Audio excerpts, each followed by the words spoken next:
Thanks for joining us here today. We're going to be talking about youth digital safety. We think this conversation is incredibly important to continue after this presentation and invite you to connect with us on our social accounts, which you can see up here on the screen. Thank you.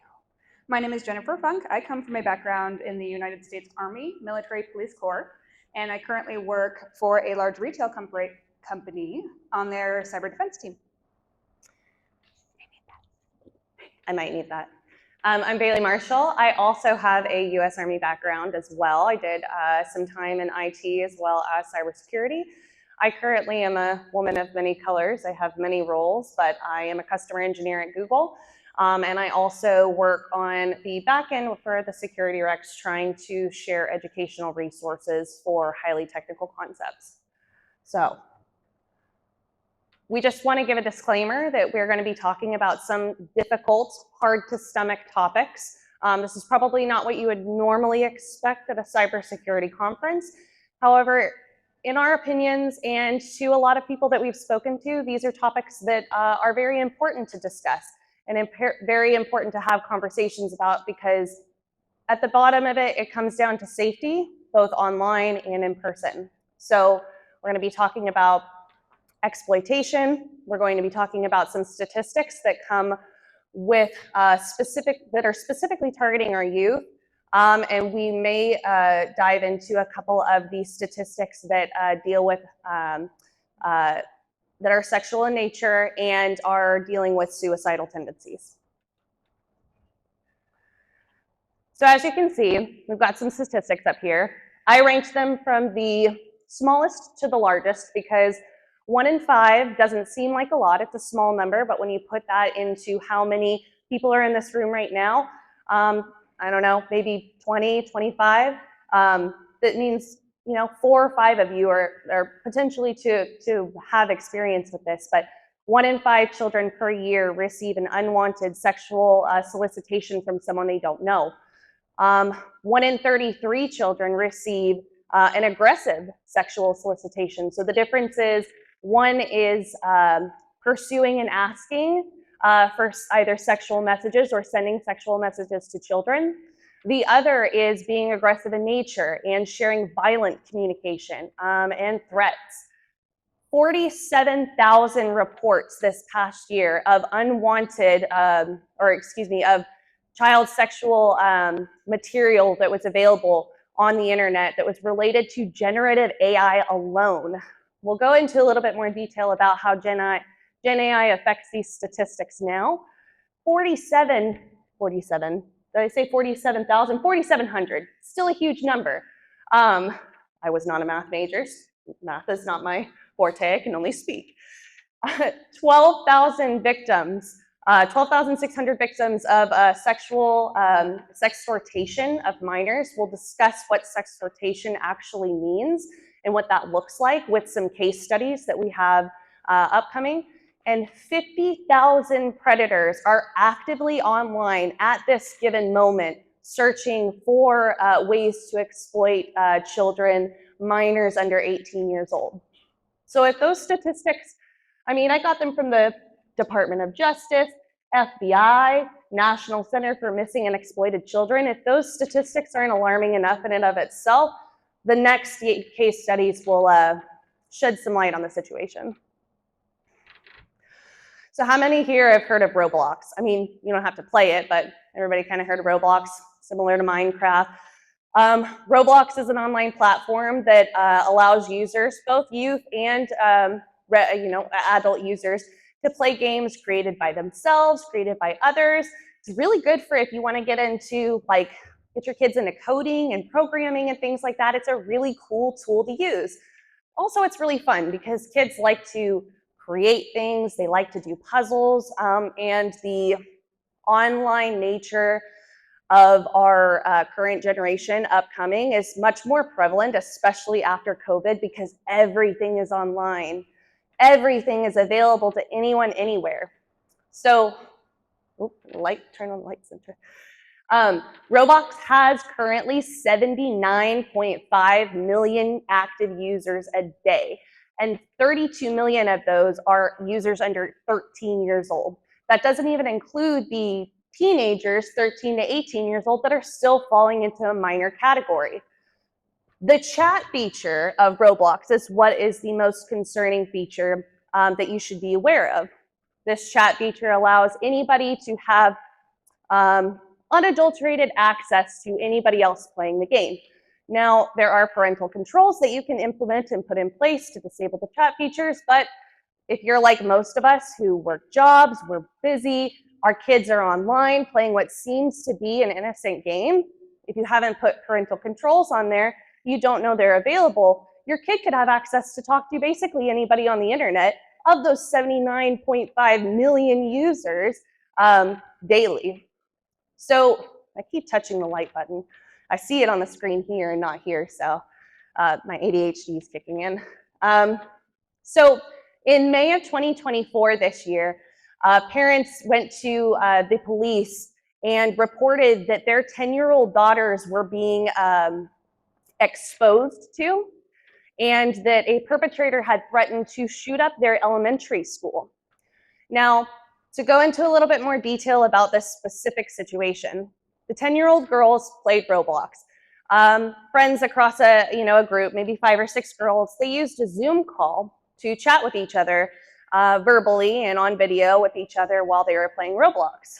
Well, through the chat feature on Roblox, a predator solicited the information from the girls that they were using these Zoom calls to do so, and then asked for the Zoom address. Once the girls gave them access to this Zoom call, they pretty much had free range to do whatever they pleased. This predator came on the Zoom calls, exposed himself several times, signed in multiple times over different accounts.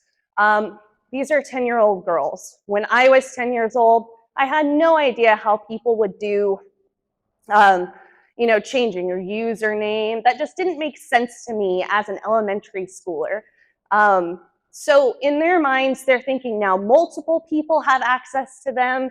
These predators are asking for sexually explicit content from these 10-year-old children and sharing sexually explicit content to them. Not only that, they got frustrated and threatened to shoot up their elementary school. Now, that was at the point where the girls told their parents that they had been exploited and had been targeted by this predator, in which the parents turned around and reported it to the police nearly immediately. Now, this went on for a few months before the 10-year-old girls reported it. So how much content had they been exposed to in those few months by this predator that was targeting them? Another case study that targets our more teenage crowd is financial sextortion. So has anybody here heard of financial sextortion? Okay, so 1 or 2. Financial sextortion is the illegal act of essentially blackmailing people for money, for personal gain. This crowd, which is typically these financial sextortion cases, are being related back to a group called the Yahoo Boys, which is a group of early 20-year-old men on social media out of Nigeria. They are reaching out to predominantly teenage boys who, you've been a teenage boy, you've had teenage boys. Jen and I both have boys, we're boy moms, and so we know there's a lot that goes on with teenage boys, and there's a lot of acceptance that needs to be, there's a lot of acceptance that they want. There's a lot of peer pressure and things like that. And the group, the Yahoo Boys, are specifically targeting teenage boys and minor boys to go through their Instagram, add them as a friend. Now the perpetrators have access to their entire Instagram friends list, or Facebook, or TikTok.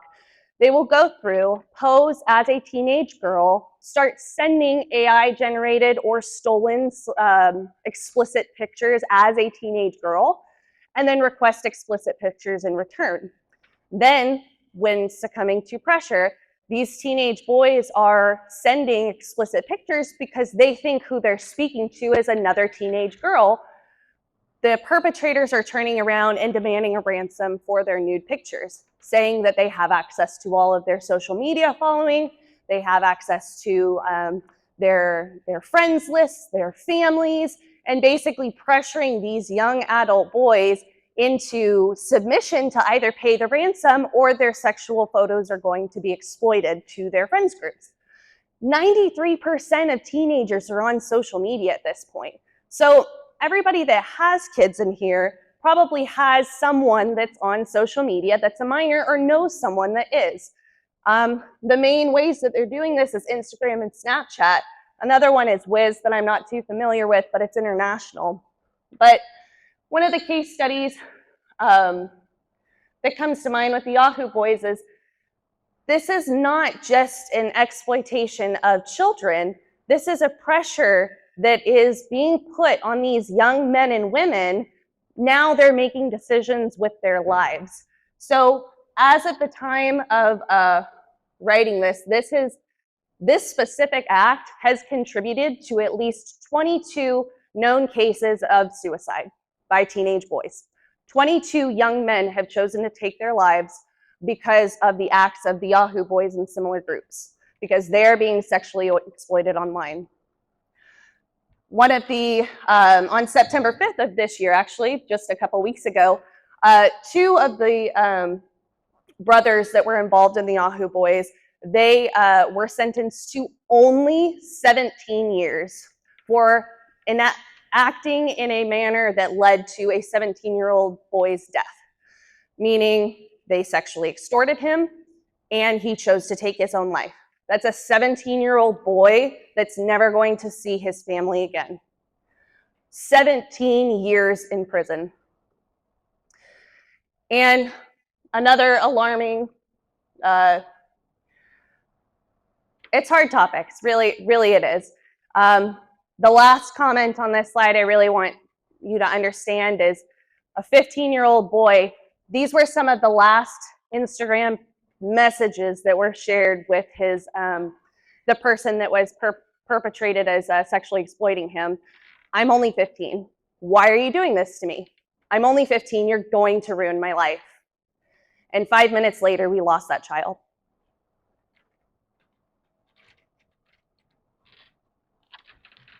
Some heavy stuff. So now that we have a little bit of the what, we're going to talk a little bit about the how.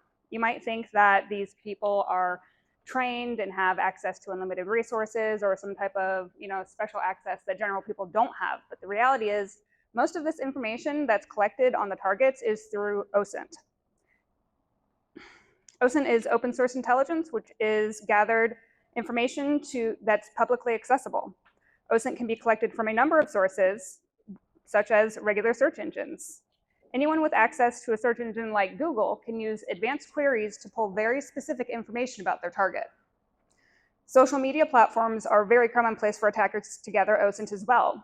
From names, location, family, friends, hobbies, education, behavioral patterns, the attackers can get a very specific idea of the person that they're targeting. And this information can be used to form social engineering attacks. Attackers easily access public records. Public records from birth certificates, family court records, family financial records, traffic records, and more. Public records are public unless closed by a court. This information can be further used to refine social engineering attacks. Staying anonymous online is becoming a thing of the past with digital profiling, which is the practice of collecting, analyzing, and compiling a person's digital footprint to build a detailed profile.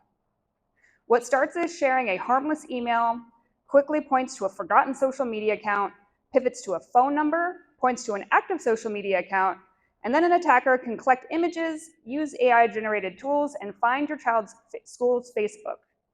At this point, now the attacker might be able to see that your child was at a football game at 5 p.m. last Saturday, and their legal name, everything the attacker needs to get to work. So how do we stay safe? It's important to have visibility. Parents can put parental controls in place to block any unwanted or inappropriate content. Keep an active eye on what is traveling your network by implementing network monitoring and safeguards. This will not only give you valuable information on the content being accessed by your children, They can also give parents valuable insight into behavioral patterns. Perhaps your child is playing that new video game at odd hours because they don't want to see what you're doing. Data mindfulness. Talk to your kids about their data and safety. Ensure they understand a simple snapshot of a family vacation gives away far more information than the weather at the beach that day. The images could give away a location either by visual observation or a hidden embedded information metadata. Talk to your kids about who has visibility to their social media accounts. Even if your child's profile is on private, attackers often create fake profiles to build trust. Like we mentioned before, a very small piece of information could lead to the creation of a very detailed digital profile. And with the capabilities of AI becoming more accessible to the general public, it's important to be mindful about what is shared and with who. With enough data, an attacker could potentially even create a fake image or video of their target doing or saying things that they never did to leverage for an attack to extort, bully, or manipulate. If you take nothing else away from this presentation today, we want you to take away the practice of communication. To talk to your kids and don't sugarcoat the real dangers of online predators. As much as we want to believe it'll never happen to us, the numbers tell us that it is a real threat and it is knocking at our door. Practice calm and direct communication with your kids, ensuring they know they can come to you even if they are in trouble. And lastly, establish a plan. Make sure you and your kids know what to do. Know your resources, from state, federal support, and law enforcement. Make sure you and your kids know that the attacker is never in control. And with that, if you're in doubt, don't share. So this is a really vanilla primer and introduction to this conversation that I hope occurs at more conferences. We understand that there is way more work to be done when it comes to holding companies liable for the things that they're allowing minors to share.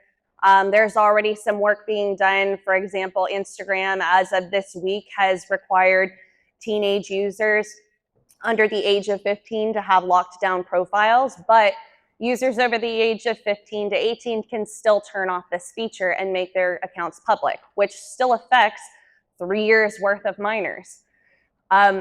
This is truly just an introduction to this conversation, and we would like to continue the conversation further. So if that's something that you'd like to discuss or have more conversations with, we intend to try to take this and spread it, but also our LinkedIn information is here. Please feel free to reach out to us and share your thoughts, your insights, and your opinions. But I think we have time for maybe 2 questions. So does anybody have any questions as of right now? Yes, sir. So what tools do you recommend for monitoring? I mean, I already have a security onion running at home. I have a BSides. All my traffic is being monitored. All the devices are monitored. They have parental controls and everything. What is the next step? So one of the things that so the question was, what's the next step? If you've got some network monitoring going, what can you do to further continue supporting the safety in home? I use a firewall. It's a next generation firewall that I have an app on my phone that alerts me to if anybody's looking at pornographic sites, if anybody's playing games. I can set up specific alerts that I want to know. For example, I don't care if my kid's playing games until 8 p.m., but maybe after 8 p.m. I don't want anybody playing games. I can set up those alerts as well. So that's another, looking into next generation firewalls. Starting with BSides and things of that nature, and having those capabilities is a great start. So I already have everything. What next do you suggest? So I already have security onion stack running. I already have all the firewalls running. I have a whole list of blacklisted URLs, and I keep on monitoring them every single day. I know what communication is going out of my house, what is coming in, and that's why I want to know that what is next, because I have already done all of these things, but what else can I do other than Watching behavior. inspecting my endpoint? Yeah, so you've done a lot of the technical pieces, right? Have you sat down and had communication and talked to your kids about real life situations that have been going on like this?